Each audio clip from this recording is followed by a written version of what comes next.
Good morning, security gang. Welcome. Thursday, August 14th, 2025. Pack Joe for all of y'all today. Thanks so much for tuning into the CyberHub Podcast. My name is James Azar. I'm a Chief Information Security Officer and host of the podcast. Thank you for tuning in to this morning's episode. We've got a lot to talk about in the world of cybersecurity, so we're going to get right into it because, folks, seriously, the stuff we're seeing now really kind of brings it all in. So cyberhubpodcast.com is where you can find all the latest on our content. Let's go ahead and get right into it. But before we do, we always have a tradition. Now, I'm not in the studio, obviously. This would not be my background. I have an unbelievable studio. I'm traveling. So I don't have my double espresso. But whatever you're enjoying this morning, whatever you're drinking, as you take in the show, coffee cup cheers, y'all. Let's go ahead and get the ball rolling with the Pennsylvania Attorney General's office announcing a cyber attack taking its systems, including landline phone lines, and email accounts offline. Attorney General Dave Sunday revealed on Monday through social media that their office is currently working to restore affected services and investigating the incident with the help of law enforcement authorities. They're taking steps to determine the cause of the cyber incident and working to restore services on all avenues. The Office of the Attorney General staff are continuing to advocate on behalf of the Commonwealth of Pennsylvania's citizens and are working with supervisors to minimize any sort of interruption. They've yet to attribute the attack to any sort of group, but obviously their website, if you went to attorneygeneral.gov or anything like that, the site was obviously not found.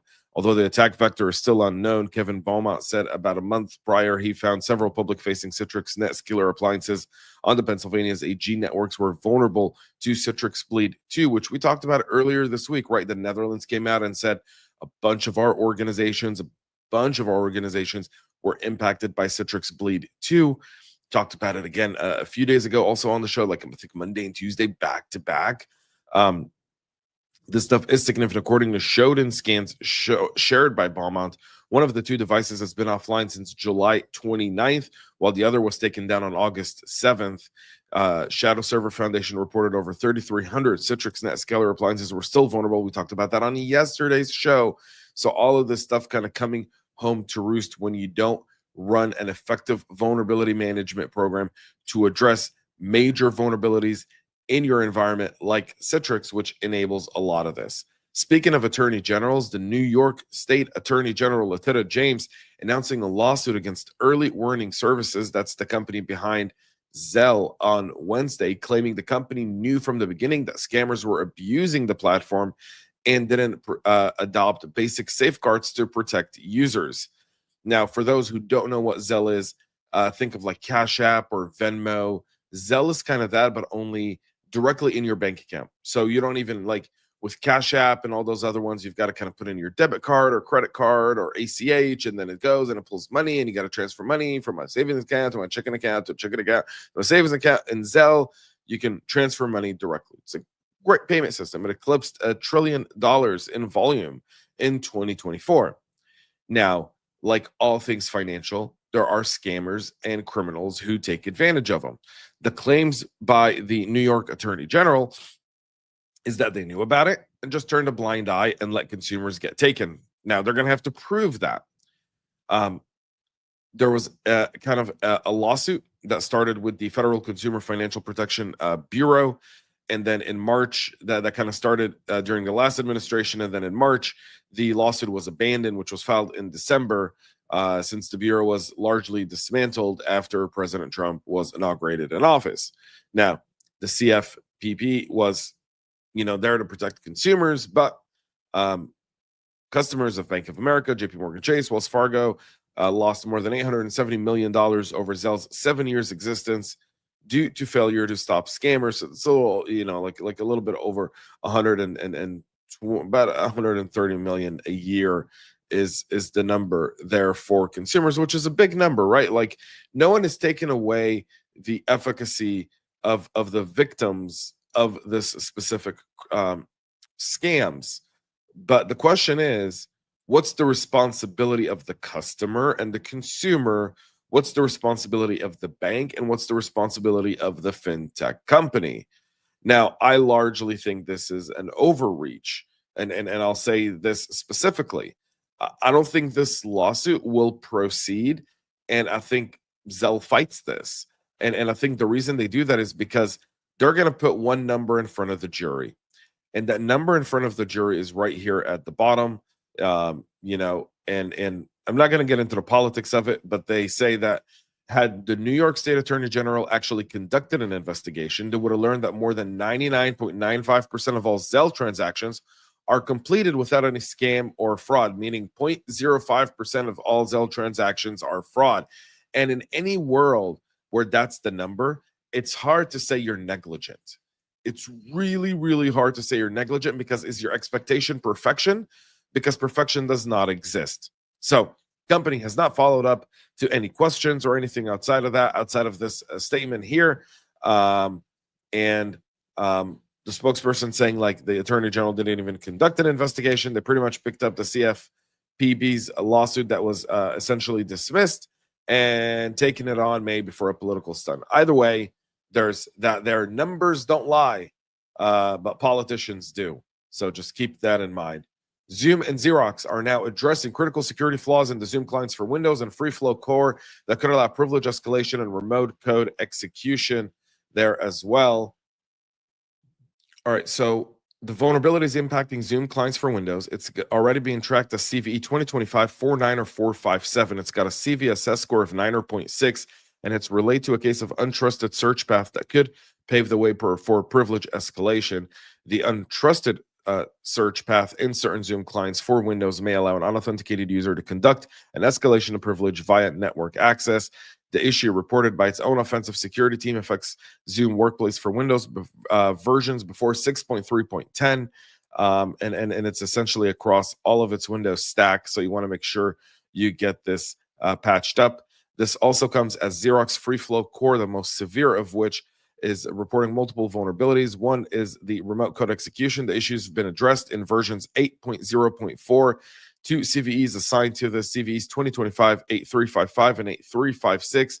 8356 has a CVSS score of 9.8, and it's a path traversal vulnerability that leads to RCE. So you want to make sure you get that addressed. CISA warning yesterday that attackers are actively exploiting two security vulnerabilities in N-able's N-Central remote monitoring and management platform. N-Central is commonly used by MSPs and IT departments to monitor, manage, and maintain client networks and devices from a centralized web-based console. According to CISA, the two flaws would allow threat actors to gain command execution via insecure deserialization weakness, that's CVE 2025-8875, and inject commands by exploiting an improper sanitation of user input vulnerability, that's CVE 2025-8876. Though N-able has yet to confirm CISA's report, the security bugs are now being exploited in the wild. The company patched them in N-Central 2025.3.1. It's urging admins to secure those. And again, when you're an MSP, it's something critical you've got to keep up with. Basic vulnerability management. Showed in its own approximately 2,000 N-able N-Central instances that are still exposed online, some of which are likely already patched, but the majority are originating from the US, Australia, and Germany. So these flaws were added to the KEV catalog. Continuing with Intel, AMD, and Nvidia, informing customers about their vulnerabilities. And again, Patch Tuesday is a very, very busy time. We don't always get to everything on Wednesday after Patch Tuesday, so it carries over to today. This is one of those. Intel publishing 34 new advisories this Patch Tuesday. High severity vulnerabilities were addressed by the company in the Xeon processors, Ethernet drivers for Linux, chipset firmware, processor stream cache, and the 800 series Ethernet, ProSet wireless, and connectivity performance suite products. Most of these would allow privilege escalation, while some could be exploited for denial of service and information disclosure. So you want to make sure you get those addressed. AMD publishing 10 advisories in the days leading up to and on Patch Tuesday. Some of those published by AMD were published by research papers. One paper coming from ETH Zurich. Researchers showed how the CPU optimization known in the stack engine can be abused for attacks that leads to information leakage. So you want to make sure you get that addressed as well. Nvidia publishing half a dozen advisories on Patch Tuesday in the NeMo framework, which is designed for developing custom Gen AI. The company fixed two high severity issues that could lead to remote code execution and data tampering. So you want to make sure you get these all patched up. Fortinet is now continuing to warn about the remote unauthenticated command injection flaw in the FortiSIEM that has in the wild exploit code, making it critical for administrators to apply the latest security update. FortiSIEM is the central security monitoring and analytics systems used for logging network telemetry and security incident alerts. The product is generally used by governments, large enterprises, some financial institutions, healthcares, and MSSPs. The Flaw CV 2025-25256 has a 9.8 CVSS score and impacts multiple branches of SIEM from versions 5.4 up to 7.3. And the flaw stems from an improper neutralization of special elements used in an OS command injection vulnerability in FortiSIEM that may allow unauthenticated attackers to execute unauthenticated code or commands via crafted CLI requests. So you want to make sure you get this patched up. The disclosure comes after Grano's warning about a spike in brute force attacks. We talked about that yesterday on the show, targeting the Fortinet SSL VPNs. And now we're seeing this. So when you like what we're seeing from attackers today is they're chaining this stuff together. And when they're chaining it together, we're essentially like kind of like peeling away at the onion. And we find this one CV, this one vulnerability, that's a one way in. And then we realize that from there, they jumped here. Here's another vulnerability, another CVE, another aspect. And that's why you can't look at vulnerability management or in the kind of looking at this stuff at a point in time. You really have to look at it system wide. And you got to have an open look into specific vulnerabilities in order to put in the right compensating controls. If you can't patch, and in order to get your security operations team really digging and looking within the logs, fine-tuning them in order to identify any sort of malicious behavior within your environment. Given the availability, organizations need to apply the latest updates for this CVE with these versions here. So make sure you check that out on our website at cyberhubpodcast.com. Researchers at SquareX demonstrating an attack method that could be used to gain access to an account protected by Passkey. So Passkey is kind of like this new way to go passwordless. It's great. You don't have to remember a password. It essentially uses sign-in authentication methods like a PIN, facial recognition, or fingerprint scan that exist on any one of your devices. This is something that's highly recommended by Microsoft, Amazon, Google. And it's as someone who launched passwordless in my career as a CISO, I love this method, right? Now, passkeys are considered phishing resistant, and they are. However, SquareX showed at DEF CON how under certain circumstances, passkeys can be bypassed. Now, that's not because of crypto, and that's not because of implementation, but rather that's because of browsers. Again, SquareX, browser security company. So what they found is if a threat actor is able to impersonate the victim in the browser long enough, it'll be able to do it. The attack is actually targeting the WebAuthn, the standard that provides a way for users to authenticate using passkeys. And according to Shuraya Pradeep Singh, who's the principal software engineer at SquareX, when registering or authenticating on websites using passkeys, the website communicates via browser by calling the WebAuthn APIs. In this attack, the attacker forges both the registration and login flows by hijacking the API through JavaScript injection. In order to conduct the attack, the threat actor would need to convince the targeted user to install a malicious browser extension. Not very hard to do. The attacker can, for instance, then disguise the malicious extension as a useful tool, upload it to an extension repo.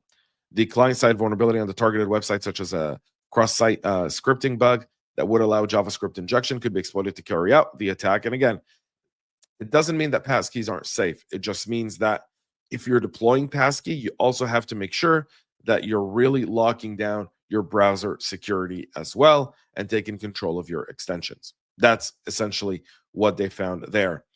Russian hackers are likely behind the suspected sabotage at a dam in Norway in April that affected water flows, according to police officials in Norway. Norwegian Police Security Service Beatty Ganges said cyber attacks are increasingly being carried out against Western nations to stoke fear and unrest.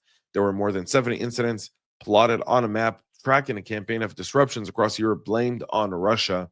Intelligence officials told the AP that the campaign is becoming more violent. During the April incidents, attackers gained access to a digital system which remotely controlled one of the dam's valves and opened it to increase water flow. The valve was open for around 4 hours, did not pose any danger to anyone, but imagine they would have opened all the valves. A 3-minute long video showing the dam's control panel and a mark identifying a pro-Russian cybercriminal group was published on Telegram in April. Similar videos have previously circulated on social media. Ganga's telling NRK that the state actors typically use other groups to hack into facilities to show what we can do if we want to. So we're seeing that. And again, remember, Poland is going after Russia for this stuff as well. This is a modus operandi of Russia. Cyber becomes kinetic, becomes physical very, very quickly. And a new Sharon ransomware group is targeting the Middle East public sector and aviation firm. Researchers have now identified this group, and it's a new ransomware strain dubbed Sharon, which is being deployed in cyber attacks targeting the public sector and aviation across the Middle East. It has similarities to a China-linked cyber espionage group, Trend Micro describing it as having APT-style capabilities before encrypting file to disable antivirus and other security services. They delete backups to empty the recycle bin to make recovery harder. The ransom node customized for each victim includes the organization name, a list of encrypted data, and payment instructions, a sign of deliberate targeting rather than broad opportunistic campaigns. The group behind the campaign used methods similar to those of China-linked Earth Bachia, known for targeting government agencies in the APAC region. The similarities could indicate their direct involvement there as well. So you want to make sure you study those TTPs and IOCs and address them as soon as humanly possible. That's it for our show this morning. We'll be back on Monday, 9 a.m. Eastern, live with all the latest and greatest. Check out our website, cyberhubpodcast.com. Tomorrow, an email summary of this entire week's news. You get it absolutely for free when you go sign up at cyberhubpodcast.com. You also, Saturday article, drop in this Saturday. Go check it out. Till then, have a great rest of your day, y'all. And most importantly, stay cyber safe. We love feedback, so make sure to connect with us on social media and subscribe to our podcast on your favorite podcast listening platform.